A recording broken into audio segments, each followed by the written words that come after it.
Good evening. Good evening. It's Tuesday, so Tuesday night live. So I hope everybody's having a good week. Um, we're getting a rainstorm, so I didn't go in and shave. My wife won't be happy about that, but I have to look a little scruffy tonight. What are you going to run through the rain? That was for sure. So I hope everybody uh, had a good weekend. I worked around the shop. We got the 4200 running. Got it loaded up in the trailer to go to the dyno. Been working on the Camaro and the Chevelle. Ryan says, thanks, it's getting tedious. Sick of blocking. Yeah, I can imagine, but man, that thing is awesome. Awesome. That's I don't know if you heard last week, but I rate that I rate the body work and metal work on your truck as good as a can dig it design any day of the week. So uh, be proud. It's looking great. It's well worth all the effort you're putting into it. That's for sure. So I did a little slideshow on the Camaro while I was working on that today. So let's go back. What we do Wednesday and Thursday, I worked on getting the 4200 completely finished. Oh, I had a slideshow I was going to do on that, and I didn't make it. Sorry about that. I'll get that for next week. But yeah, I had pictures of all the components that I was putting on and stuff, and then I got it running. I believe it was Thursday night. Everything was working the way it's supposed to be, and it's good to go. So Saturday we did a huge shop shuffle, and got my trailer out of the storage area and able to load it up. So the car is ready to go to the dyno. We were supposed to go to the dyno tomorrow, but 95% chance of rain, and the dyno shop has a couple cars that can't sit outside, so I think we're going to move that till Friday night, or Friday afternoon. And Sunday we're supposed to go to Bradenton. If we come off the dyno all good, we'll shoot over to Bradenton for Run Day Sunday, get some laps on that thing, get some video on that. And I believe my buddy Bill is going to have his drive and drag hot rod there. He redid all the fuel lines and stuff, so I think we can lay the boost to that thing now. So he's going to come over also on Sunday and get some laps, get back oriented in the seat using the trans brake and stuff, and see where we're at with that thing. Get it ready for Sick Week. That's coming up in I guess the first week of February. Ryan says, thanks to level of sorry, put my glasses on. Level of competition out there is unbelievable. I'm giving it hell. Yes, you are. I'm serious. And that thing, my dad was a body man, and I grew up working in the body shop, and spent my summers helping him do pulling frames and swapping bodies and fenders and quarters and all that kind of stuff. And that's why I do mechanical work. But there's something to be said for somebody that has the patience and the wherewithal to do a truck the level that you're doing there, Ryan. That thing is, like I say, I mean, the pictures on Facebook are awesome. I can't wait to see that thing in color. But I think you're going to do great. Everybody's going to love that thing. Kudos for the effort that you're putting into that thing. Hopefully, you'll get enjoyment out of it. I don't know if is it your truck, or is it you're doing it for a buddy or a customer. I know I see the Vegas sitting in the background, so the truck's taking all your time. But yeah, so we got the Studebaker in the trailer, got that all ready to go. and then we did a quick shop clean, only to make it a mess again, because now I have the Camaro and the Chevelle both on the ground, and we went through a bunch of boxes and made sure we had all the components we needed to start putting the Chevelle together. And I started, got battery cable kits and stuff like that, so I can start getting the wiring done on the Camaro. And hopefully the rain isn't coming through on the mic. It's pretty loud, raining pretty hard out there. Apologize for that, but so I started running battery cables throughout the Camaro, finishing up the Terminator harnesses. Of course, I had to just about pull the vintage air system out of the car, put it back in, so make room to put all this stuff. There's not a lot of room behind the dash of a '69 Camaro for all of the stuff that we have going on back there. So it took a little time to get it arranged. And of course, a lot of the components, since the car is already painted and everything, we can't just go drilling holes and mounting stuff wherever we need to do it. We got to kind of use what's there. But it's coming out pretty good. Just taking a little bit more time than I'd like, but making forward progress. I'm hoping I probably could have the car running by Thursday, but I want to get the dash and the cluster and all that stuff in too. So it probably won't happen this week because I'm doing a stereo and an amplifier and all that stuff all at the same time. Exhaust cutouts, all that wiring has to be done. So I think I'll wait till I get all that stuff all buttoned up. And that way we can do one big test run and test fire. So that'll probably be next week. But hopefully we'll definitely have some video on the 4200 on the dyno and at the track, and Bill's hot rod on at the track. So we'll have a lot to show for next week. That'll be great. And probably I was going to do a walk around video of the shop tonight, but it's still a little bit too cluttered for my taste to show anybody. So we'll save that for maybe next week. But making forward progress, that's the main thing. Making progress. So go ahead and Ryan said that's for his friend. We're hoping to complete next year.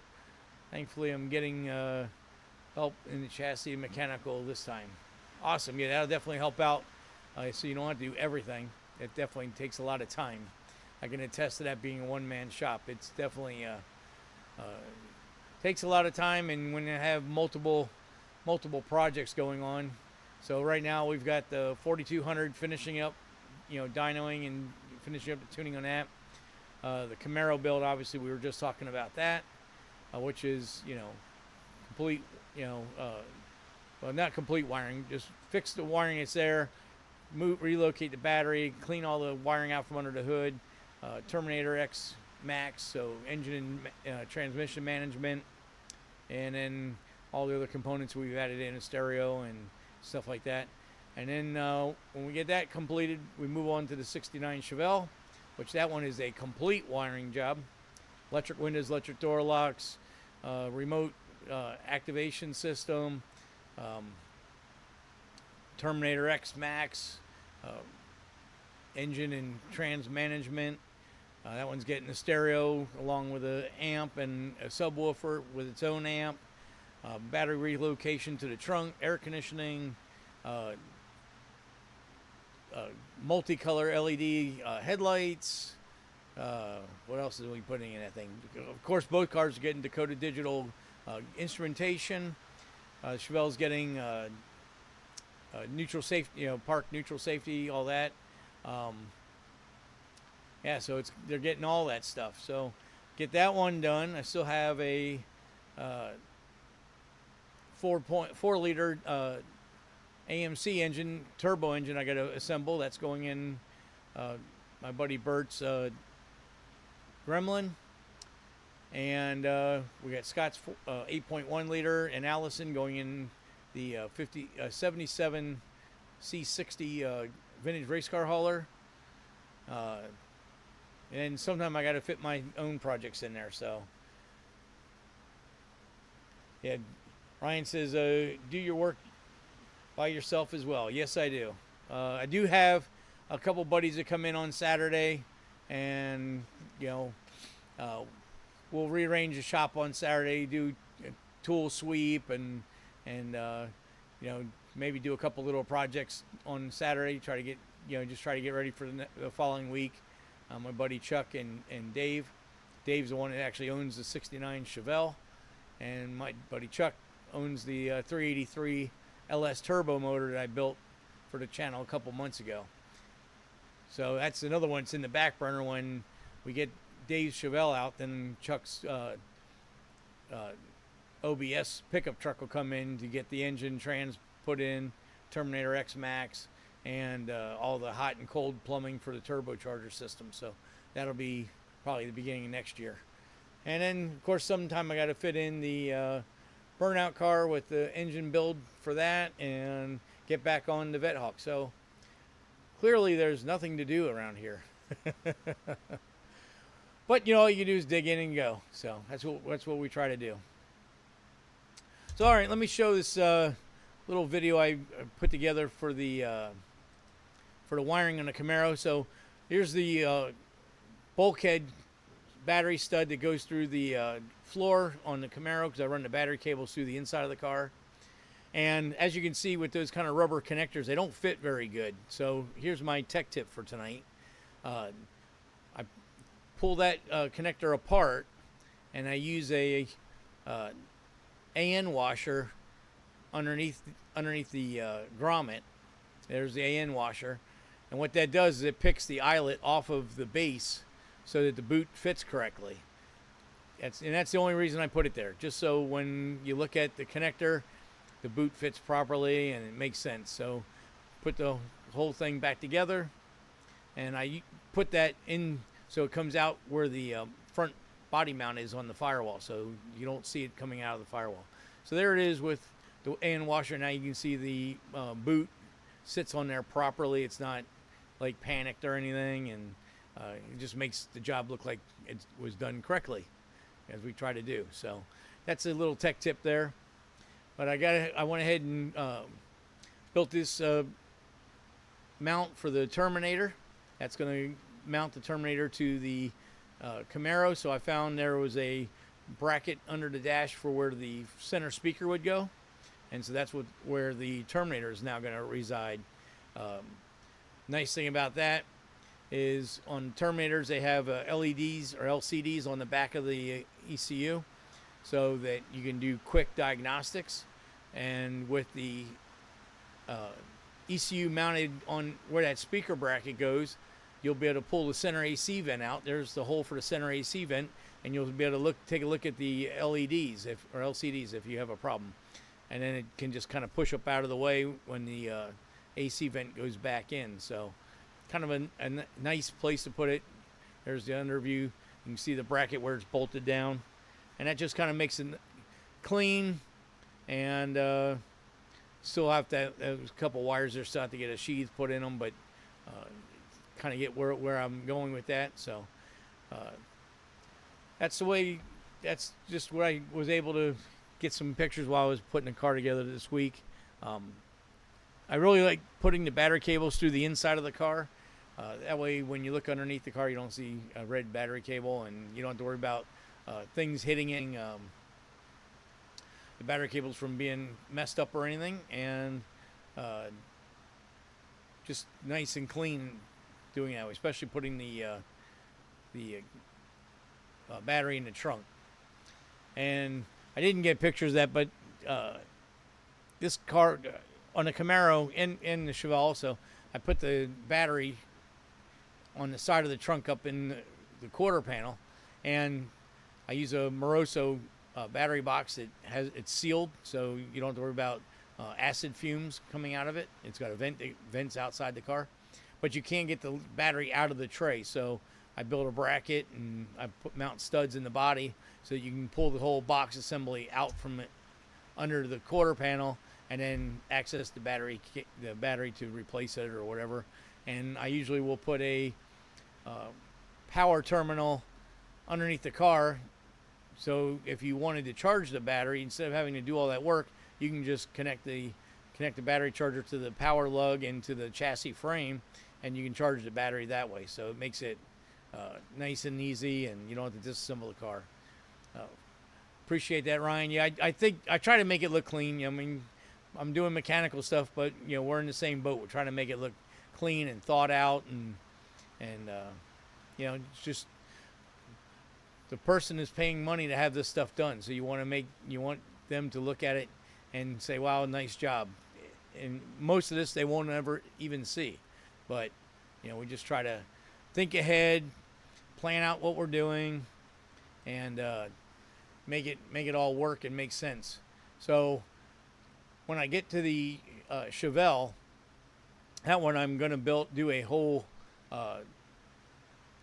video content for the channel on wiring that car. So being that's a complete job, I figured that would be show a lot better. Whereas this car, it's got factory wiring in it, and so we're just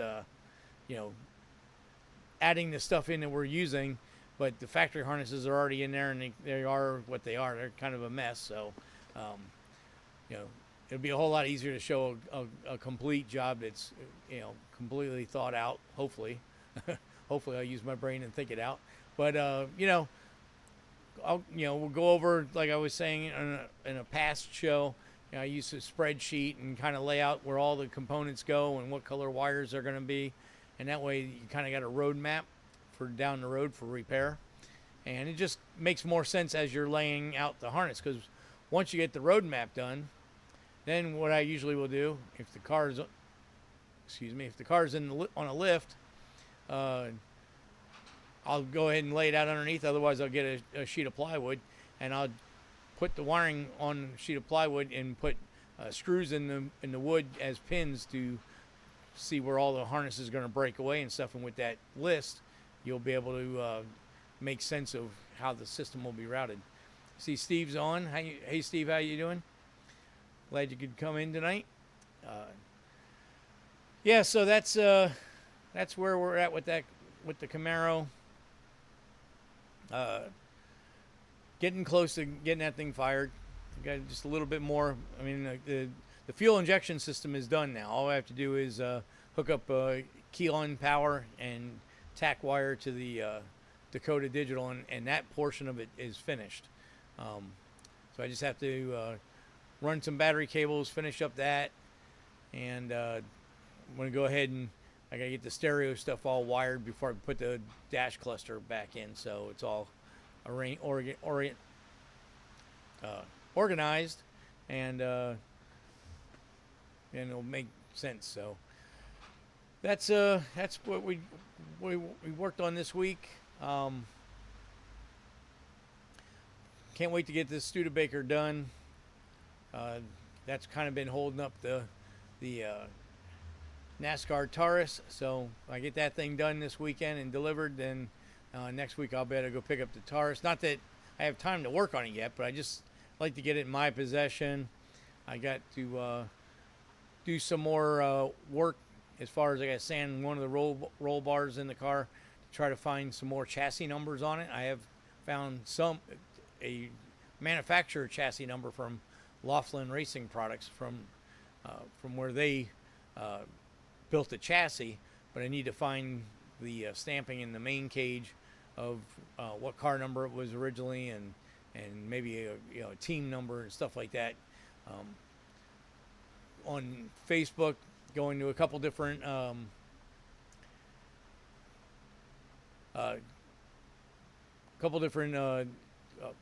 Facebook groups I'm on with vintage NASCAR and historical NASCAR. They're saying that the chassis number is pretty old, and this car may have originally been a Alan Quickie car that was rebodied later on, so that'd be pretty cool. I always was a big fan of Alan Quickie, so be interesting. That's kind of where I'm at. I really itching to figure that out. So That's something I want to get done. So Steven says, sorry I missed the Studebaker. Yeah, I didn't show anything running tonight.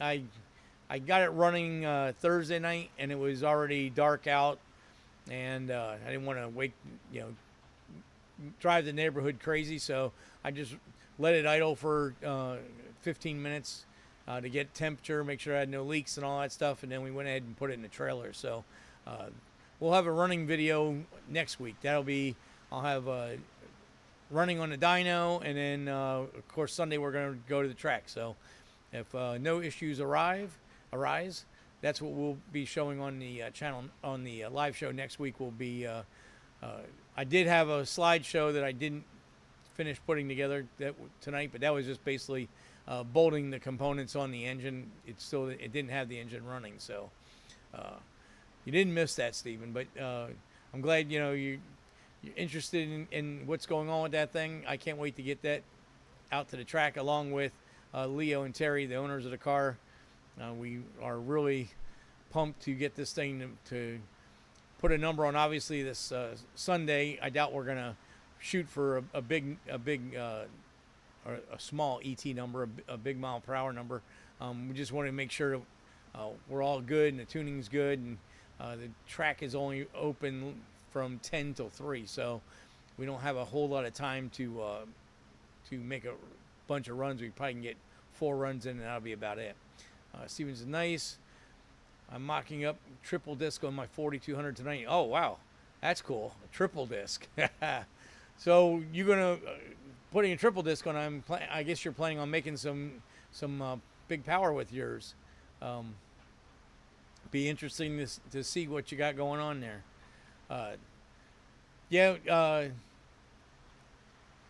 This thing should be good. I saw another 4200 was up on one of the groups this weekend on Facebook, and it was a side draft Weber motor, but I think it was in a dragster. So I still have yet to find a door car 4200 that has been faster than us, because I'm claiming it's the world's fastest 4200 door car, but I don't know everyone that's out there. All I can do Google searches and stuff like that. So until somebody can show me a time slip, I'm sticking to it. So, and hopefully now, once we get this thing tuned and get it to the track, and hopefully all the things that I've repaired in the engine were good fixes, then this winter we're going to lay the power to it, because currently all of our ET times, which I think 818 I think is one of the fast. I think we've had a 804 or something like that, but 818 we have a time slip, and we can substantiate that one. That was only with 20 pounds of boost. And after becoming friends with Calvin and seeing what he's been doing with basically junkyard engines that have never been taken apart, with stock head bolts and stock head gaskets, and he's been as high as 40 by accident, but 29, 30 multiple times on the dyno. I can't wait to get ours up, get the Leo's engine up into that boost range, because that should put us deep into the 7s. So here's praying. Steven says less power than Leo's car, 5 mile track. Okay. I think there's a black Opal. Sorry, let me put my glasses on. I can see. 5 mile track. Okay, I think there's a black Opal that has a faster Bonneville time slip than the Studebaker, but you guys win with the quarter mile so far. Oh, awesome. I'll have to look that up. So it's a black Opal that runs in Bonneville. So yeah, I'll have to see. I'm sure on a 1 or 2 mile run, I'm sure he's got a lot more mile an hour than we have. But it'd be interesting to see what they're got going on, because I mean that's kind of the thing. There's not a lot of information on these things. There's some, and a couple of Facebook groups are helping, although most of those guys are building street cars. But the more people keep doing this stuff, the more hopefully we'll get some manufacturers to get stuff on. You got the Artec cast stainless turbo manifolds now, so that's a big help. And MTech is doing the bell housing adapters and flywheels, and I think they still have the cast aluminum oil pans, the rear sump pans. So it's a work in progress. The couple guys, unfortunately, that ran comp, those guys are so top secret. It was hard to get any kind of information out of them. So that stuff is still kind of all top secret. And those guys have been in the 7s in the quarter mile, but of course they're in either lightweight dragsters or in Bantam altereds, because in comp it's a weight to cubic inch. So I think everybody in comp is right at the weight, the cubic inch per weight that they run at. So I'm sure most of those guys are at the 1,800 pound rating. So door car, you can't get a door car that light. So I appreciate the numbers that they've done, but I really can't count that as viable numbers for what we're doing. And of course, those are all naturally aspirated cars too. So I mean, if you can go 790 in a 1,800 pound dragster, it's probably making, it's probably in the 800 horsepower range. We should definitely be able to go, I'm just going to guess there, but 750s with Leo's car at 2,400 pounds and 1,500 horsepower. So I don't think that is out of the reach. Parts failures and stuff like that may keep us out of that reach, but we'll see. It's just a matter of time. Now that we have a little bit more hands-on on what's going on with the engine and the prep, hopefully we can if we see a problem, we can fix it. I mean, one of the problems I saw immediately when we pulled it apart was the thrust, and so we've got the pressurized lube to the thrust now, so that should cure that. That's cured it on all the V8s that I've ever had that issue with. So it's just one of those things. It's trial and error, so we have to just keep pushing to make, see what breaks next and then fix it and then get back on it. Hopefully Leo can stay with it, and hopefully the breakage is minimal, and hopefully we can get a year or two out of it without, that would be the best thing, is to be able to get time, get runs on it for a year or two, and then take it apart and freshen and find stuff at that point, and not fix broken engines and stuff like that. So that's only time will tell. As far as I know, we've only had one catastrophic problem with Leo's motor, and that was on the one that the rod broke, but the big end of the rod was still on the crank, and I believe the wrist pin side was still on the piston. So I have to believe that was a parts breakage. Unfortunately, at that time, we had no idea of how many runs were on the rods. They were supposed to be brand new, but there was no way to prove that fact. And the way the rod broke usually is a defective rod. So, or not defective rod, but a rod with too many cycles on it. Steven says Calvin killed a thrust bearing recently too. Actually, if he did one recently, that's the second time. He did one last year also. So I don't know. I don't know if he's going to try to move on to a pressurized thrust. And I don't know what Torquever. I think on one of his videos, he was saying they were running the Summit brand or Jegs brand Torquever. So not a high dollar race unit. So I don't know if that was some of the issue. And the other thing, and nothing against, I'm not saying nothing against Calvin or anybody with a turbo engine, but that seems to be a big issue, is trying to get a good anti-lag program written in the ECU so that the engine comes up on boost quick. That's a problem that we've been fighting with Leo's car, and that's with turbo converters, high dollar converters and stuff. Um, some of that, I think, from taking the motors apart and doing a exploratory inspection, uh, and talking to the comp cams, I don't think the cams were timed in the best place. I don't know. Again, we have no reason or no information on why Self Racing and put the cam timing where they did. But I know early on the engine used to build boost in about 5 seconds, which I thought was too long. But the last 2 times we had the engine assembled and we tried to run it, I mean, when the last time we had it on when it was running the big stuff system, we couldn't even get it to make boost. It would sit there and Billy, the guy who drives the car, is sitting there on the brake and just straining, trying to get the thing up to boost, and then just eventually just launching the car, just because you can't beat the bottom end out of the motor just trying to do something it doesn't want to do.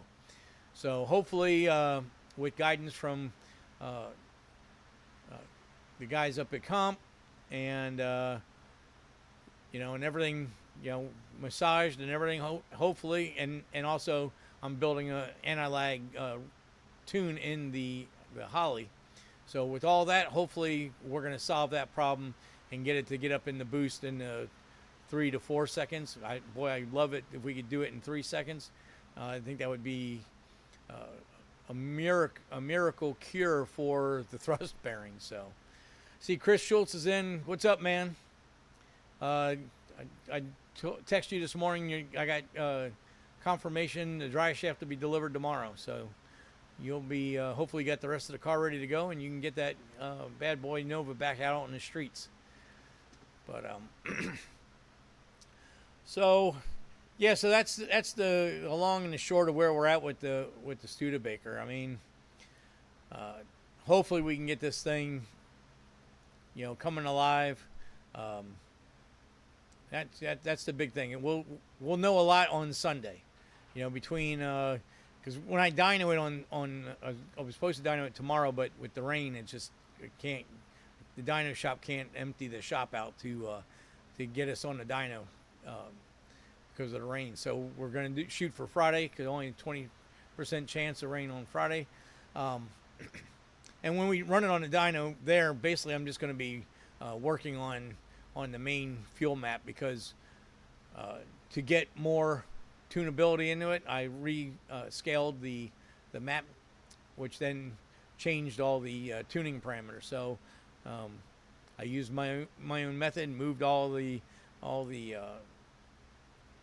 rows of data on the fuel map down to the new location of each set point. So that should be good, but I just want to, being we're only probably going to get 3 shots at the track on Sunday, I want to make it as lucrative as we can. So I'm going to try to get all this drivability and anti-lag and stuff done on the dyno Friday, so that when we go to the track on Sunday, we can just unload and make hits and see what we got.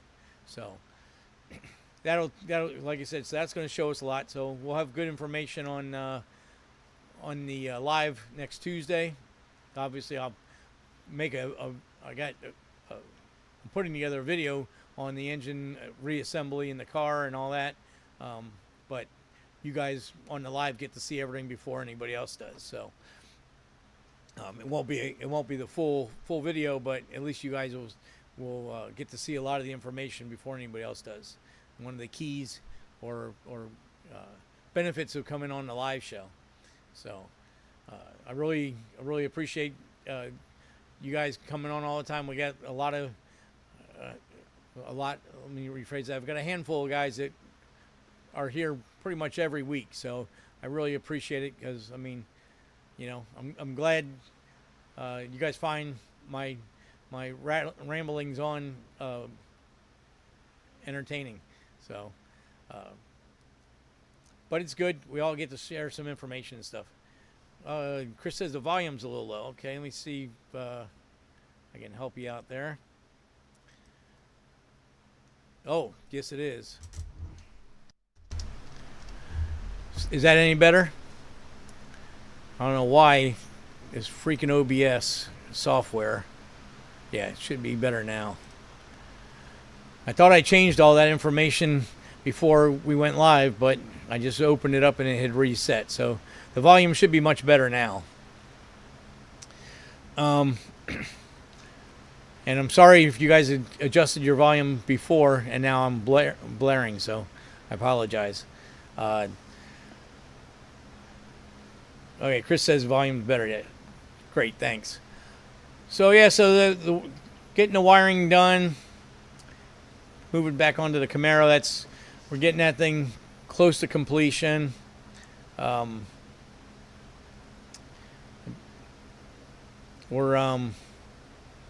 getting the wiring on the Chevelle organized and ready to go. Steven says volume's better. Good. What turbo is on Leo's car? Thinking 1500 at the tires. Right now, I believe it's a 80 millimeter. It's a T6 back half. I have the information written down. I think I put it in one of the. I put the information in the assembly video, which I haven't done yet. So it will be in the next video comes out. I got the exact information, but I believe it's an 80 millimeter. It's a Garrett. Like I said, T6 1.3 backside turbine housing AR. I kind of think it's a little large, so when I put the Holly in, I did put a back pressure gauge on there so we can kind of see, because that may be some of the issue of boost building. So where the motor is at right now, well, let me step back a minute. The way the engine was purchased from Self Racing when Leo bought it, that was the way it was in Cunningham's Chevy 2 wagon when he ran Hot Rod Drag Week in 2005. That was 1,200 horsepower at 8,200, I think, 8,200 RPMs. And that was with 20 pounds of boost on an engine dyno. So that would equate to right around 875 to 900, depending on converter efficiency. That's why I saw, a while back, I saw that Calvin had made almost 850, I think 847 wheel power. And, that was, quick, not knowing the efficiency of his torque converter, but quick math, that told me that thing was making 1100 at the crank. And that was basically a junkyard engine, a high mileage engine that was never taken apart. So, I was really impressed with that. And that gave me the information that Leo's car, we can turn it up, way up. Again, that was one of the things that we never knew. When I first came on with Leo, started helping him with the tuning, and I asked him, how much boost can we take? And he's like, I don't know. I was never told. And at that point, we really didn't know what components were in the engine. So, we couldn't, I said, well, we'll just leave it at 20. And I think on the 804 pass, we may have been at 21 pounds of boost. I was starting to play around with that a little bit.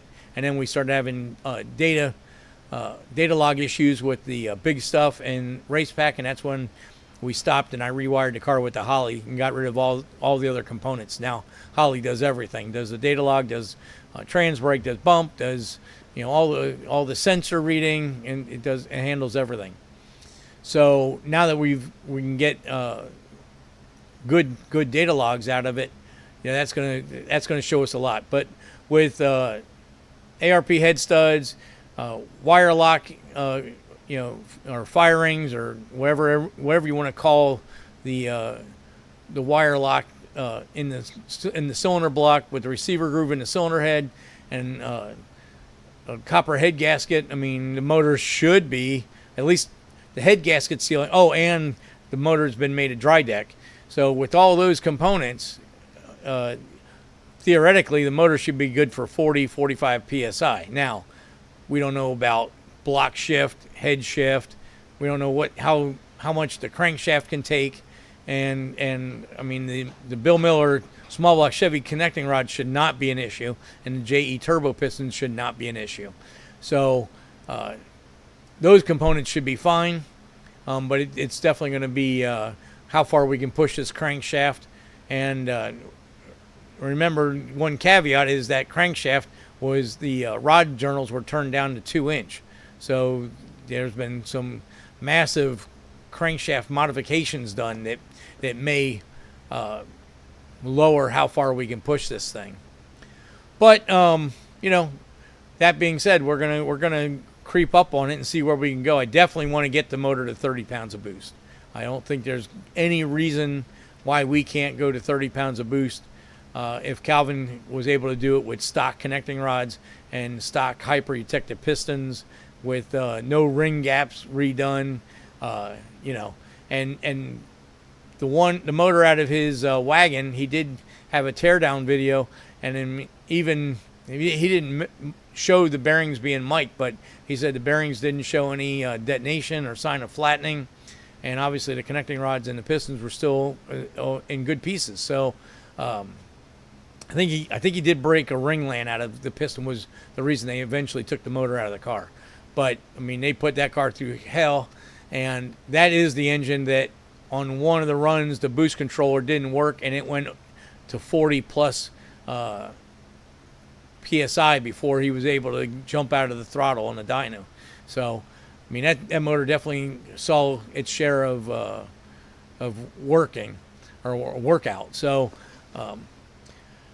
you know, it's going to be one of those things we're just going to have to see, because there's just not that many high horsepower turbo motors out in the market or in the racing community that we can share data with. So you know, back in the day when those motors were popular, it was a couple pretty crazy builds. If you look on, if you Google 4200, there was a engine shop out in California did a turbo and blower. Turbo was, I think the turbo was blowing through the Roots blower engine that they built.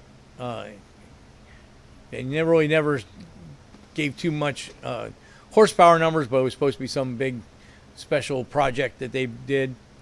And I thought I saw another build that was a turbo one, but again, there was no information on how much power it made. So as far as that goes, Leo and I are probably showing more information than most people have in the past on these motors. So of course, Calvin is showing a considerable amount of information, but his motors are more in the stock form, and he is doing some very creative stuff with his oil pans, and he's working on a block girdle now. So that'll be cool information to see once he gets that stuff out there and where he can go. And he's did a couple jobs. He did that one engine where he used the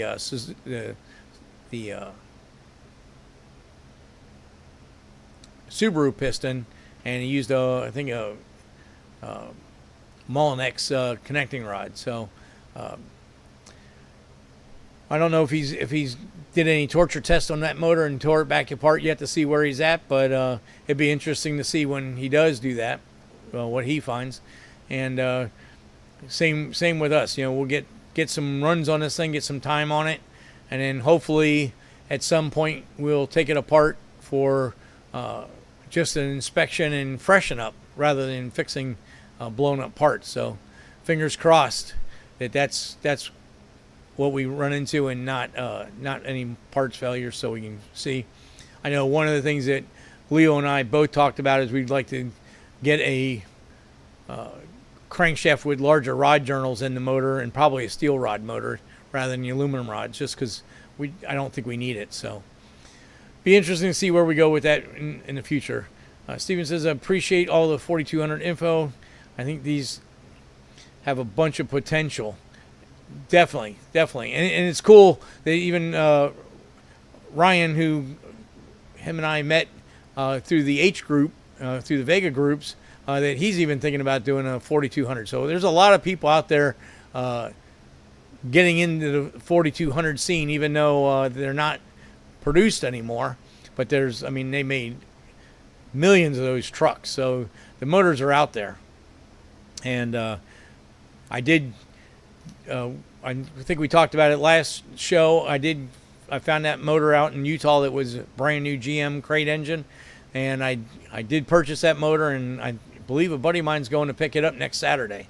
So I'll probably have that in my possession. It'll probably be 3 weeks before I get it, because he moves specialty and show cars around in an enclosed trailer, which is nice for him to be hauling the motor, so it's going to be out of the weather. But he'll probably be ping-ponging across the country before he actually gets all the way back to Orlando, and then I'll run up to Orlando and pick it up from him, so he didn't have to come all the way down here. I appreciate him getting it to the East Coast. That's a huge thing to get accomplished. In the past, the only way I was thinking about getting it was using regular truck freight, and that kind of worries me, because those guys, it's in a crate, so they think it's indestructible, and it usually will not stay in one truck from Utah to Florida. It's going to go Utah to a warehouse, distribution warehouse, and it'll get put in another truck and probably hauled to another distribution warehouse, and we may do that 2 or 3 times before it actually ends up in Florida. So I'm more than happy to have my buddy Forrest do this for me. And he's doing it for almost the same money. It's a little bit more, but it's going to have, a motorhead's hands on it. He's going to take care of it. He knows what we're doing with it. So we will have that motor here in the future. So that's going to be an engine I'm going to put in. Well, it'll probably get 2 or 3 different scenarios on that engine. It could be a backup engine for Leo's car in case we hurt this one and it's more than we want to put back together or repair, or maybe just use it in the interim until we have the good motor put back together. Otherwise, I'll probably going to put it in my wife's Trailblazer. Hers is almost 200,000 miles on it, and then I'll take her motor and then I'll freshen that one up, and I may put it. I've been kind of thinking about doing obviously this is down the road because we have to get the NASCAR and the vet cart done first, but I wouldn't mind putting together a little rat rod with the 6 and a turbo on it. I think that would look pretty cool. Make with the coil packs and everything, make a kind of weird cover for the top of the motor, and have people at car shows trying to figure out if it's a diesel or a gas engine or what it is. That's always a fun topic at the racetrack. People see Leo's car, and then they come after it goes down the track. They always come back and see what's going on. Want to inspect the car to see what kind of motor's in, because obviously it has a funny sound. And then they're like, "What is that thing?" Because they have no idea what the engine is. So that's a lot of fun. So you got Gordon Black's on the show. Thanks for checking in. So basically with this last week's work, the 4200 was biggest thrust of the week. So that's obviously what's kind of taking over the show tonight. But anybody that did sign on late, I did do a slideshow showing some wiring stuff I was doing on the Camaro. I had a little tech tip about making grommet boots, or not grommet boots, but battery cable in boots fit properly. So you might want to check that out in a replay. And any other news is I didn't get a chance to work on the shirts yet, so I'm going to do that next week. My original plan was going to be out of town for the entire week for Thanksgiving, spend it with family, but our dog sitter wasn't able to get in and help us out, and my guy's he's up in age and he's got seizure issues and stuff, so I I don't want to move him out of his house, and I kind of don't want strangers and stuff, having to deal with seizures and stuff like that. So, so I'm going to go ahead and spend most of the week at home. I will probably go out of town for Thursday night for Thanksgiving dinner, but then head back. So, have a friend that'll take care of him for evening meal and morning meal on Friday. So, and he's in the house, a good acquaintance of my dog, so it'll work out good.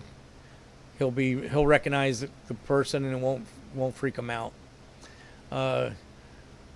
Chris says he took the Magnuson supercharger. I put my glasses, sorry. And saw the ports were very small, much smaller than the LS3 ports, restricting the airflow. Well, that's a good find, because that can make a lot of heat. On the Corvette forum, they say no matter what pulleys, you only get 650 horsepower. Depending on the size of the pump, that there is that issue. A supercharger is an air pump, so it can only pump so many CFM. Obviously, CFM goes up when it's pressurized, but the only way to know for sure is to put it back together and see what it's going to do. But I would definitely, if you can, I would port that lower manifold to match the LS3 ports. You will probably, depending on how much material, how much volume you gain in the plenum, it will probably lower boost, but horsepower will go up. The biggest thing is heat will go down. So that's for you, for running that car on, hot lapping it and doing autocross and track attacks. You definitely want to get as much heat out of it as you can. The other thing on all those screw blowers, Magnusons, Whipples, any of them, if you can get the inlet ported, that makes a big difference. And obviously, the larger the throttle body, the better off it is, because you don't want any restriction. You don't want the blower to have to suck through a restriction. You want it to be able to get as much air as it can draw in, and then push it through the engine. So, if you open up the exhaust system, you'll lose boost pressure. If you open up the intake manifold, you'll lose boost pressure. That's okay. More than likely, the horsepower levels will stay the same.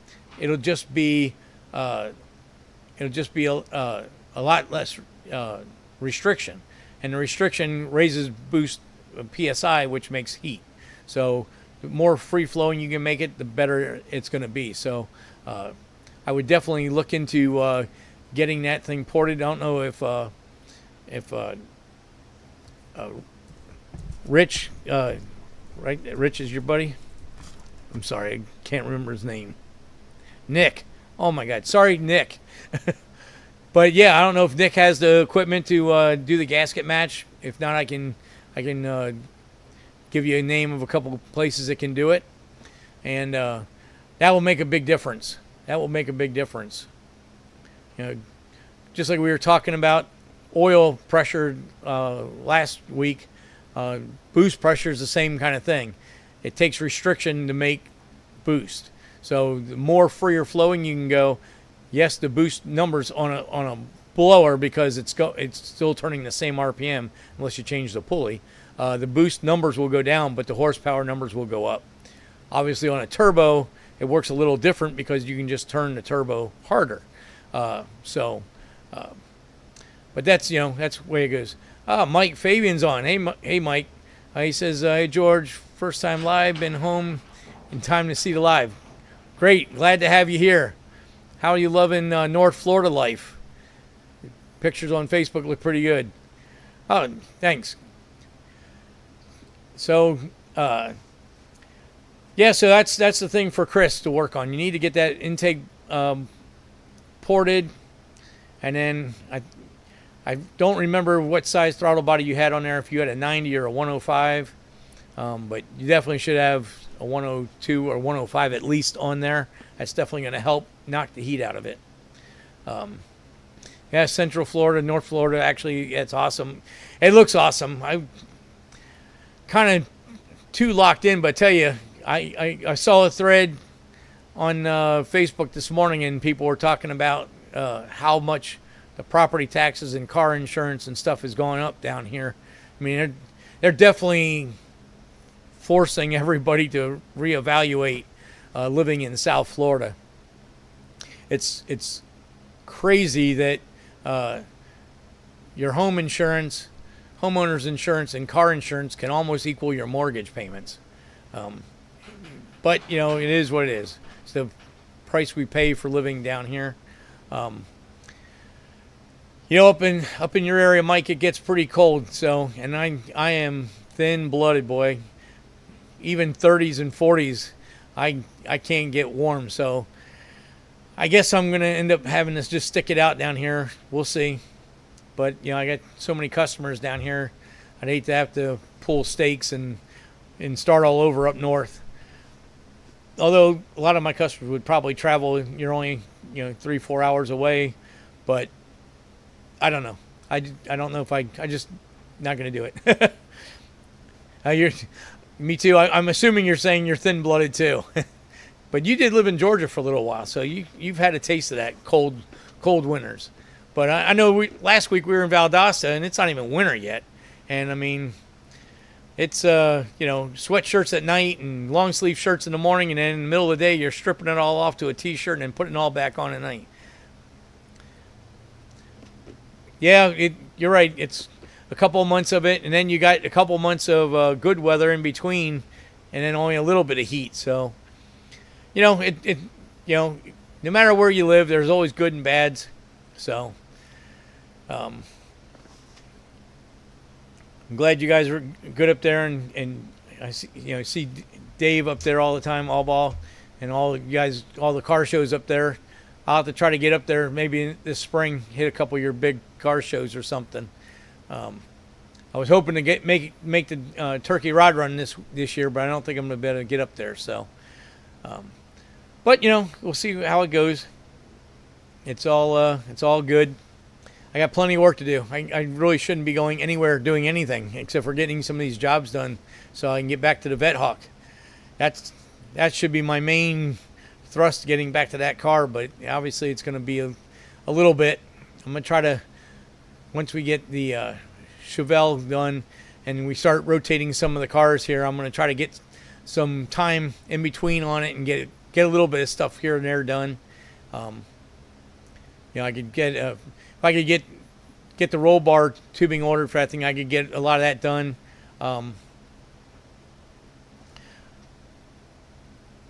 Next year is a race year. Yeah, that's we're hoping to get some racing done next year. Mike, if you end up going, or if anybody that's going to the Rod Run this year, there's usually a guy in the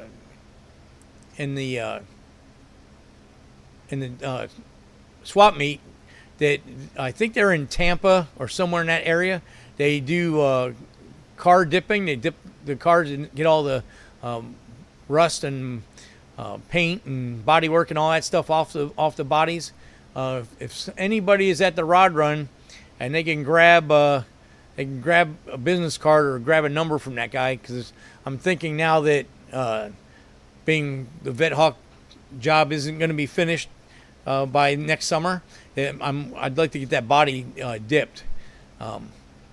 Supposedly after they dip it, whatever coating they put on afterwards, phosphor or zinc or whatever it is, you can actually work on it and handle it and not leave rust, not like it's raw steel. So hopefully that'll be, if I can get a hold of that guy and maybe make a deal with him and get that done out, that'll be really good. I see Mike says, thanks. Yeah, the Vet Hawk's looking awesome.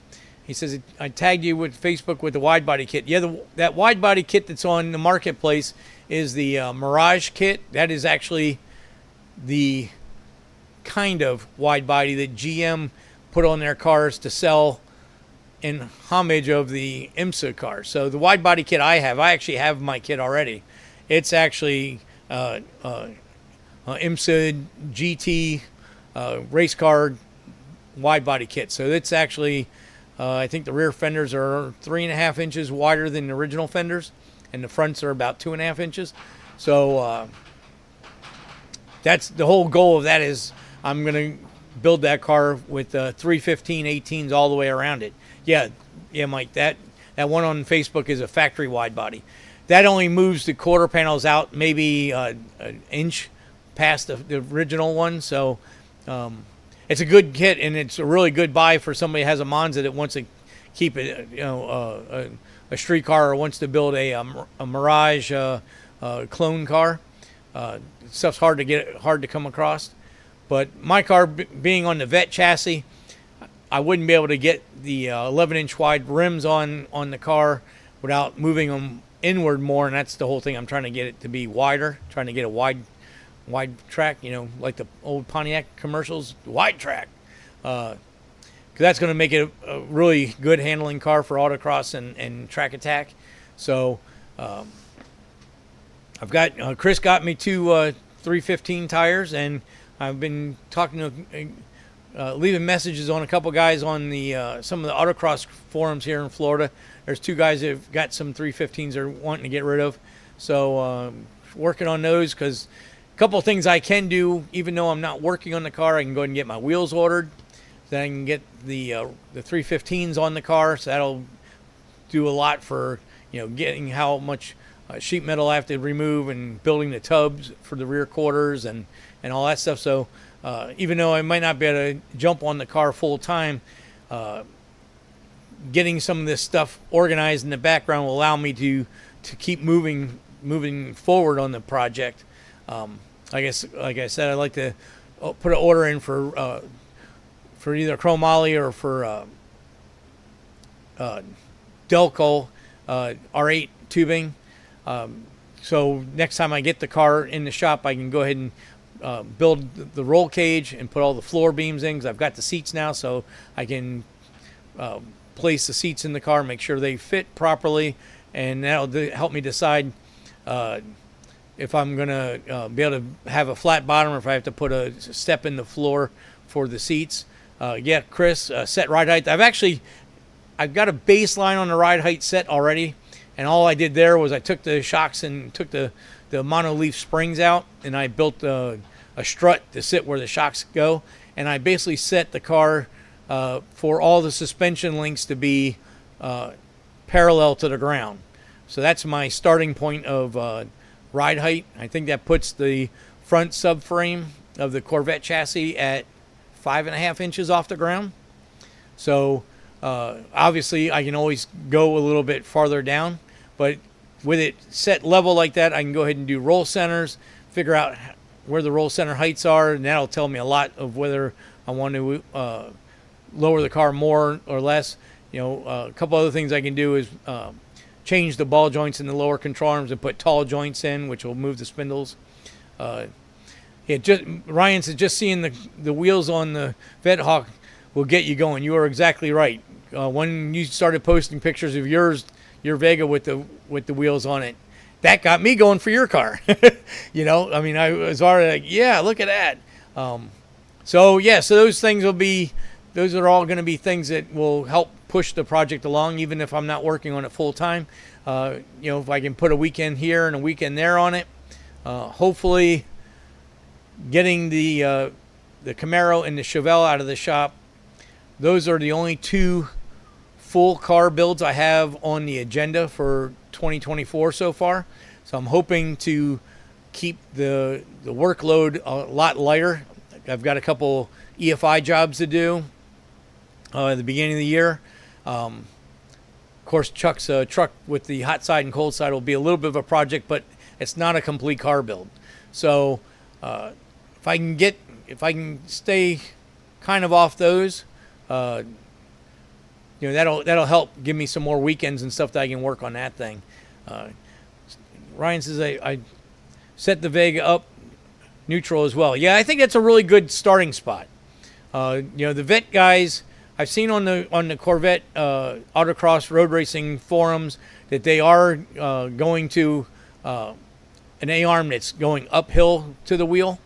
But I don't know if those guys are doing roll center, figuring out roll centers and stuff like that.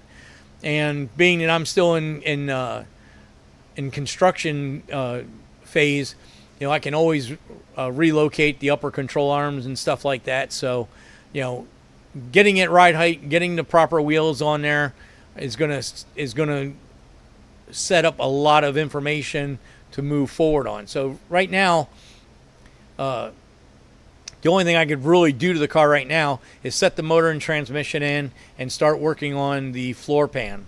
So I'm going to build a whole structure out of 1x1, and then the end goal was then to silicon bronze weld the floor panels into the car underneath all the 1x1 and the main 2x6 frame rails. And that way the car will be a full flat bottom car for aerodynamics. So, but that's all I can really do at this point because I have too many unknowns. So getting the tires, getting wheels ordered, that'll start moving that information farther along. One of the big things I still have to figure out is how I want to route the exhaust. Do I want to run the exhaust down the tunnel, or and there's a lot of heat inside the car. There's a lot of heat around the transmission, and being this car is going to be an automatic rather than manual, you definitely don't want to add any heat to the transmission. In my mind, I want to run the exhaust along the side of the car because the original Decon IMSA GT cars all had side pipes. And so my goal or my want would be to build the headers, have them come out, run down the side of the car, put here's my thinking. So the exhaust is going to be 3-inch. So I'm going to come out and around the rockers, and then tuck in in front of the rear tire. And because all that boxes and stuff that are normally in the Corvette chassis are all gone, I've got a lot of room to run a cross flow muffler and do a lot of exhaust behind the over the axle and stuff like that, so I can get some length in the tailpipes, so I can control sound a lot better. Now, one of my dreams would be to go ahead and use semi-truck 5-inch stacks and make a heat shield for the exhaust, and it'll simulate a side pipe. And then if there's room and if I really can get creative, I was thinking about doing exhaust cutouts. They would actually come out the opening of the truck stack. So when sound ordinances aren't an issue, you can open up the exhaust cutouts, and it'll be bad boy and have some killer sound. But I have to keep sound regulations in check because, one, I want to drive the car on the highway, and my 50 was way too loud. I usually wore headphones when I drove that car. But the other thing is, when I go to LS Fest and you race at the Corvette Museum, either on the road course or on the autocross track, they have a decibel limit. And if you break the decibel limit, they DQ you. So it's something that they had to work with the counties around the Bowling Green and maybe the city, because they have houses close to the track, and so that's their way of keeping the track open. Mike says Gen 3 Corvette big block side pipe headers. Yeah, something like that. Yes. So of course I'll build the headers and all that stuff myself, but that was how I kind of want to do it, because the way the Corvette frame kicks up in the front, I can come out the side no problem. You can put LS header plates on. Yeah, but I'll just go ahead and build mine, because I'm going to build steps, and depending on how creative and where everything works out, I'd like to build a 4 into 2 into 1 collector. That's going to make a real broad. I want a real broad torque curve on this engine. So, and it's going to need to be big. It needs to be 2-inch exhaust for this engine. 'Cause that engine's 427 solid roller. It's going to, it's going to be. It should be 700 horsepower NA. So, and the good thing is with the solid roller and the cam I've selected, the power band should be 25 to 8200. So really big window for autocross. And as they say, we're going to let her rip tater chip. So I can't wait to get that thing to that point. But first we got to get the chassis done, one thing at a time. But yeah, that's the goals. And being that the Skyhawk chassis, the rockers were the main rust point of the car, what I've done so far is I went ahead and just below the body line there for the rockers, I went ahead and cut it off. That way I could set the body on the frame, because I've actually dropped the body on the Corvette chassis. So I can go ahead, now that the rockers aren't there, I can kind of work the exhaust to fit where I want it to fit. But I definitely want some, if I go out the outside of the body, I definitely need to have some type of heat shield, because I have worked on many a Cobra kit car and Gen 3 Vets with the hooker header side pipes. And if you aren't careful, they will put a tattoo on the back of your calf in a heartbeat. And that's no fun. I've gotten many of those. So those are the kind of things we're going to work at. You know, I mean, if the space between the seats is larger and I can put a larger tunnel in, then I could go down the center of the car. But I'm thinking not. With the Race Quip full containment seats, I'm sure they're going to take up a lot of real estate inside the car. So, you know, that's the next big step. Get the motor in. I got a dummy block and dummy trans, dummy LS and 4L80 core that I can put in the car, and it can sit in there, and that'll start giving me a lot of information. So we'll see how all that works out. Those will be things to come in. I'm hoping, I'd really like to get the motor and trans set in there and at least put a seat in there and see where I'm looking.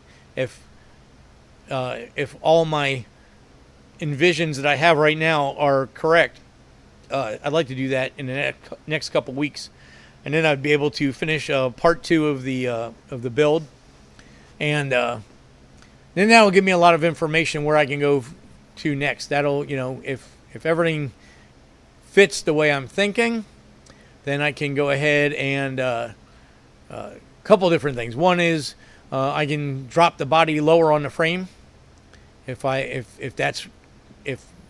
thinking is correct and the seat and headroom and stuff is correct in it, which at that point that fixes roll center, because now the car is lower, so you have a lot more adjustability in the ride height to get the roll centers correct.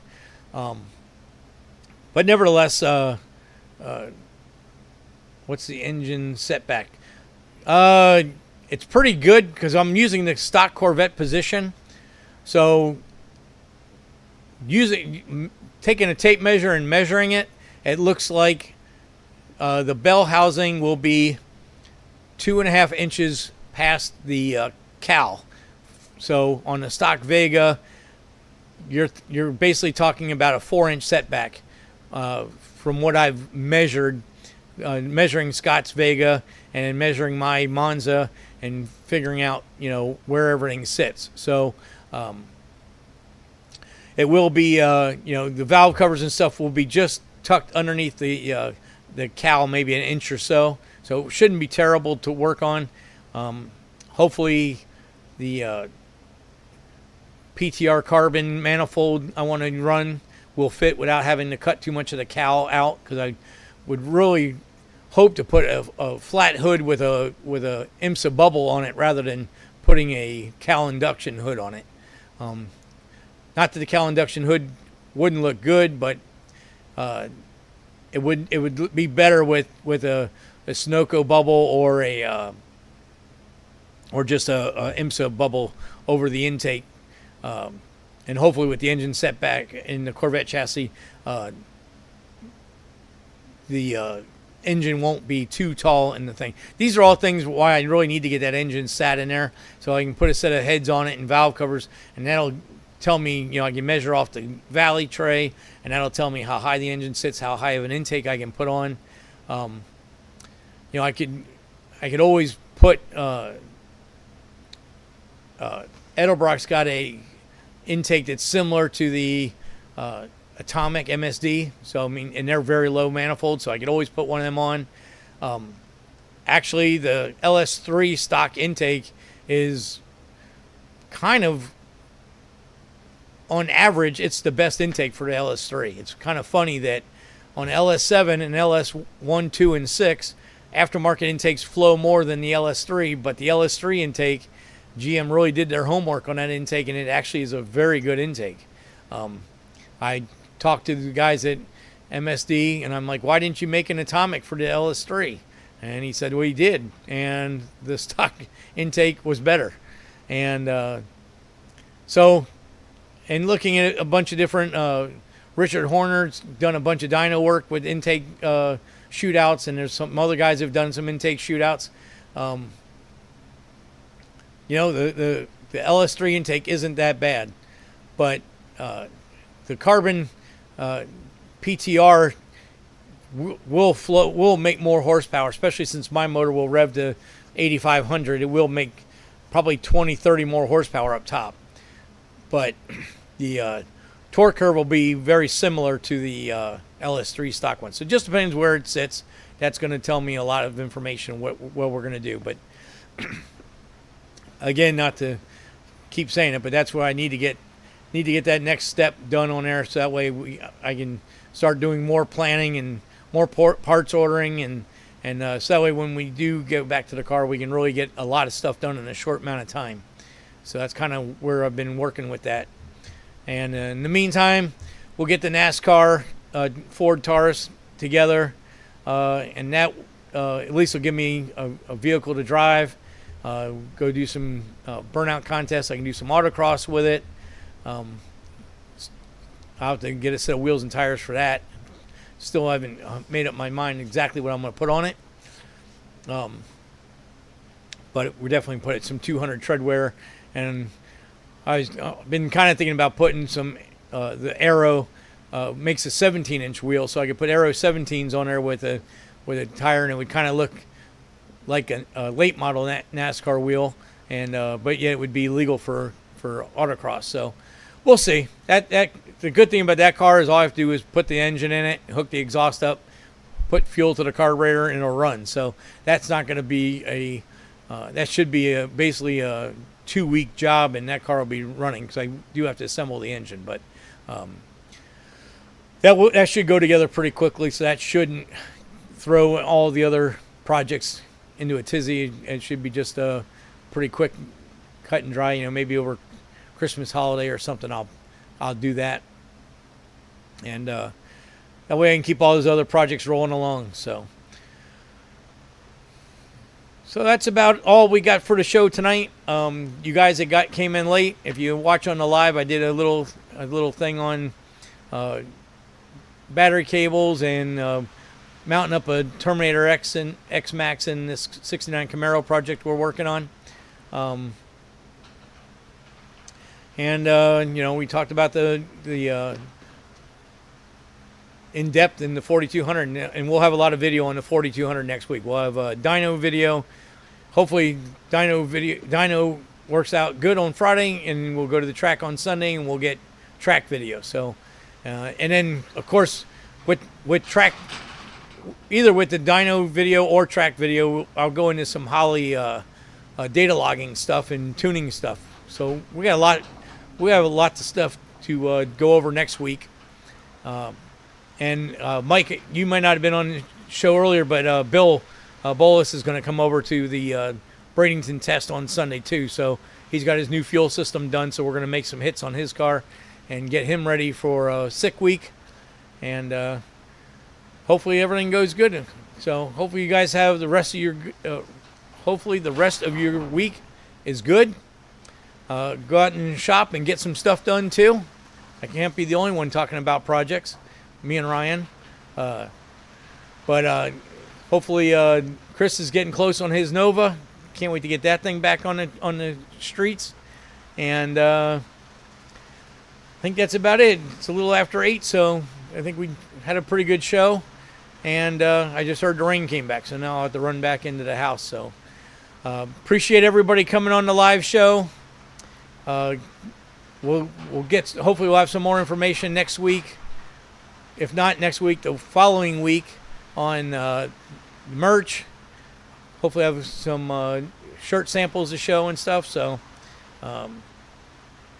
We'll see what goes on. Mike says, "I'll see you at sick week." Yeah. Hopefully, I'm gonna hopefully try to enter the NASCAR in sick week. So I'm on the wait list. So we'll see what happens.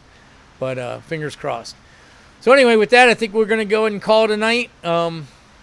Appreciate everybody, spending their time listening to me ramble, and I appreciate you guys getting on the chat and answering or asking questions and answering questions and putting in comments. I love it. I mean, that's what I want. I want to make this a bench race night. We can all BS about our hot rods and stuff that we're doing during the week, and just keep everybody informed what's going on. I might need a co-pilot, Mike. I don't know. I have two plans for sick week. So one is the NASCAR, and two is to twist Doug's arm because he wants to make his Camaro a street car. So got two options there. We'll see which one transpires. Obviously, if we went Doug's Camaro bracket car turned into a street car, then he would probably be the pilot and I'd be the co-pilot. But definitely, I definitely put you on the list there, Mike. So it should be a lot of fun. And of course, the big thing is I'll be able to give Bill a hand during the week, being that I'll be an entrant, and I can help him wrench on his car all week, and we can get him into the 8s. That's the goal for that hot rod for sick week 2024. So, all right, so we're gonna go ahead and call it for tonight, and I appreciate it, everybody being on, and you guys have a good week.